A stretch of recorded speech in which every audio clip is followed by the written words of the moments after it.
निराकार बाप है ना निराकार आत्माओं का। निराकार से क्या निराकारी वर्षा चाहिए?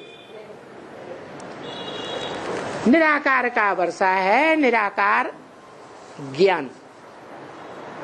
क्या है? ज्ञान निराकार उसका वर्षा है। तो क्या वर्षा देगा? धनवान बाप होगा तो धन का वर्षा देगा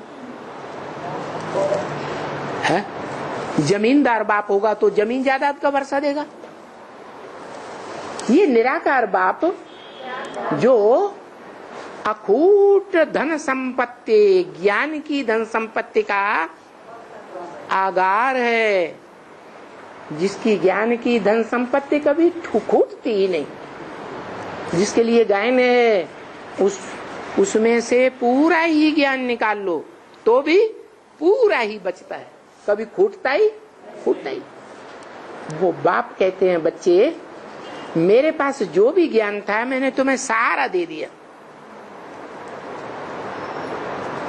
अब तुम्हारी बुद्धि रूपी पात्र, कोई छोटा कोई बड़ा, जैसा जैसा बुद्धि रूपी पात्र वैसा वैसा तुम्हारे अंदर वो ज्ञान का भंडार बैठता है। कि सबकी बुद्धि में एक जैसा बैठता है? एक जैसा तो बैठ ही नहीं सकता। तो तुम बच्चों में जो 500-700 करोड़ मनुष्य आत्माएं हो, उनमें कोई बड़ा बच्चा होगा या नहीं होगा?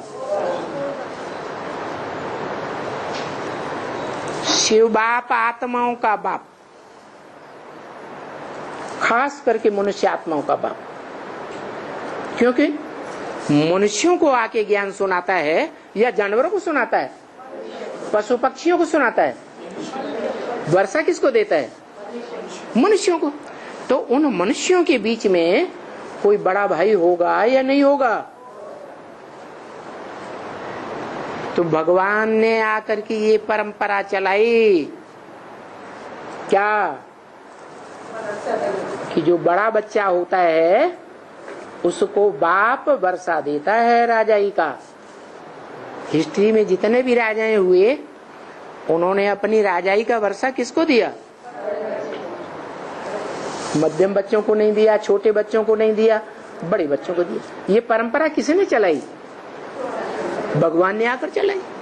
इसलिए गीता में लिखा है मम वर्तमान वर्तन्ते मनुष्या पार्थ सर्वस। मेरे रास्ते का ही मनुष्य सब प्रकार से अनुगमन करते हैं। क्या? जैसा मैंने रास्ता चलाया है उसी रास्ते पर सारी दुनिया चलती है, आगे पीछे। तो देखो शिव हुआ हम मनुष्य आत्माओं का बाप।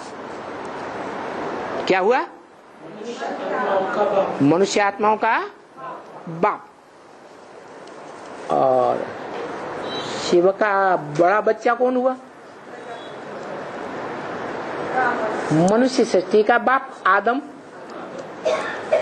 जिसे और धर्मों में आदम एडम आदिनाथ कहा जाता है, सृष्टि का पहला पुरुष।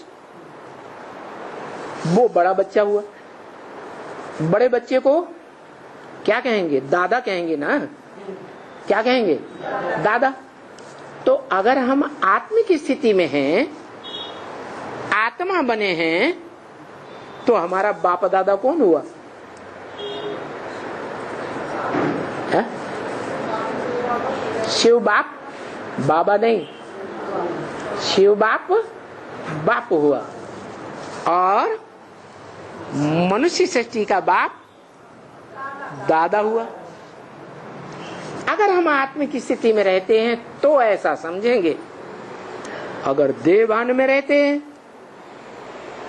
देवान वालों की औलाद बने हैं, सिर्फ ब्रह्मा की औलाद बने हैं, तो ब्रह्मा देहधारी या निराकारी? देहधारी।